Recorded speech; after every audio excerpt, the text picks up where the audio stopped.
Okay, so the second concept is intermittent fasting. Now, intermittent fasting is just an extended period of temporary hunger, so it's kind of a fasting period plus a window period of eating, and that's set. So you kind of do the same amount of time for fasting, same amount of time for eating on a day-to-day basis. It's about timing, it's not about what you eat, so it's specifically about when you bring those calories in.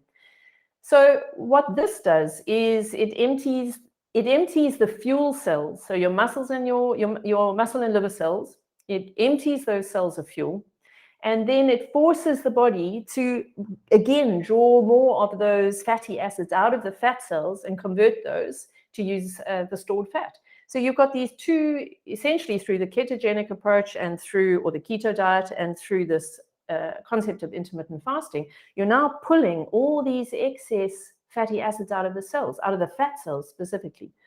And again, you're producing these ketones, which are made from the fatty acids that you were storing as fat. So it's a fantastic opportunity to start diminishing body fat stores. In terms of females, we're much, much, much more sensitive to calorie restrictions. So some experts out there are really, really anti-fasting for women.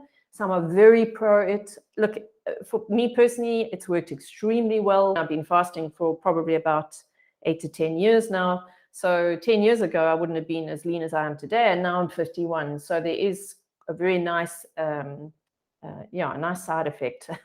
Apart from it being, there are lots of health aspects. Bearing in mind that we are a little bit more sensitive, or a lot more sensitive to calorie restriction, we don't want to do more than 16 hours, whereas you'll find that men can go up to 22 hours, but we don't want to do less than 12 because then it's meaningless.